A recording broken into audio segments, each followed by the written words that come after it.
If your feet have been tingling, burning, or going numb, you have probably asked yourself the same question millions of adults over 50 ask every single year. Is this a circulation problem, or is something happening to my nerves?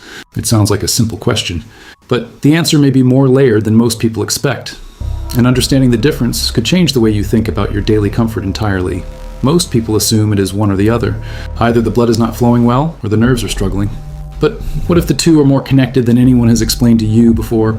That is what we are going to explore today. And by the end of this video, you may see your body's signals in a completely different way.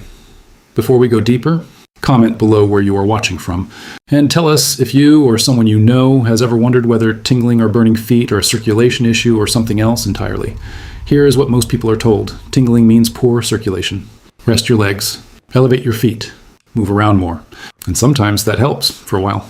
The tingling fades, the burning calms down, and life goes on until it comes back. And the next time, maybe it is a little stronger, maybe it stays a little longer. That cycle is more common than you think. And it points to something most temporary solutions simply do not address. Because here is what is actually happening.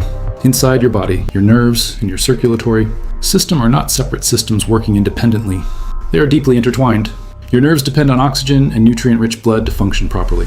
And your blood vessels, especially the tiny ones that reach your feet and lower legs, are themselves surrounded by nerve fibers that help regulate blood flow. When one system is under stress, the other often feels it too. Let us start with circulation. Poor blood flow, sometimes called peripheral vascular insufficiency, happens when the small blood vessels in your legs and feet are not delivering blood as efficiently as they should. This can cause sensations of coldness, heaviness, cramping, and yes, tingling and numbness.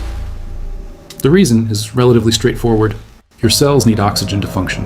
When circulation slows, the cells in your feet and lower legs receive less of what they need. They start to signal distress, and that distress often arrives as a physical sensation, a warning from your own tissue. Now here is where it gets more interesting. Your nerves, now the long, delicate fibers that carry signals from your feet all the way to your brain, also need a consistent supply of blood to stay healthy and functional. Nerves are surrounded by tiny blood vessels called vasa nervorum.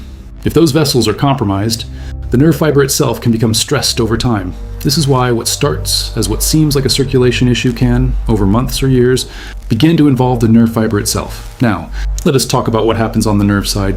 Specifically, nerve fibers, particularly the long peripheral nerves that travel down to your feet, are among the most metabolically demanding structures in your body. They require constant energy, antioxidant support, and a stable cellular environment to send and receive signals accurately. After 50, several factors can begin to affect that environment. Oxidative stress, the buildup of unstable molecules that damage cells over time, tends to increase with age. Cellular energy production, which relies on compounds like CoQ10 and healthy mitochondrial function, may become less efficient. And key nutrients that nerve cells depend on, like B vitamins, magnesium, and alpha lipoic acid, may not always be present in the quantities your body needs. When nerve fibers experience this kind of internal stress, they can begin to misfire. They may send signals to the brain that feel like burning, tingling, or electric pulses, even when there is no external cause.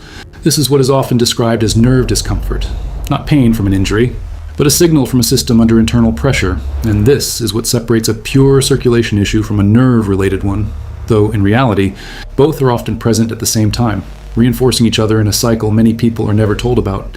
So how can you tell the difference? Circulation-related discomfort tends to improve with movement. A short walk gets the blood flowing again, and the tingling fades. It often affects both legs equally, tends to feel like heaviness or cramping alongside the tingling, and may feel worse when you're sitting still for long periods. Nerve-related discomfort, on the other hand, often feels worse at night, when the distractions of the day are gone and the nervous system is more sensitive. It may come with burning or electric sensations, feel inconsistent or unpredictable, and does not always improve with movement. In fact, for some people, rest and warmth seem to intensify it. Many adults over 50 experience elements of both. And that overlap is precisely why so many people feel confused. They try one approach, get partial relief, and assume the problem is solved. Until it isn't. Your body may be warning you before discomfort becomes part of your daily routine. Temporary relief may quiet the signal, but it does not explain why the signal appeared in the first place. The goal is not to panic. The goal is to pay attention. Understanding that circulation and nerve health are connected systems, not separate problems, changes the entire approach to daily support. It means that supporting blood flow, reducing oxidative stress, nourishing nerve cells, and maintaining consistent movement may all matter in ways that addressing just one factor alone cannot fully cover. This is why so many adults over 50 who are paying attention to their nerve comfort are now looking at comprehensive approaches, ones that take both systems into account. Nutrients like alpha-lipoic acid have been studied for their role as antioxidants that may support the cellular environment around nerve fibers. Compounds like CoQ10 may help support cellular energy production in tissues with high metabolic demand. Ingredients like butcher's broom and L-Carnitine have been explored for their potential role in supporting circulation and cellular energy in the legs and feet. And magnesium plays a role in how nerve signals are transmitted throughout the body.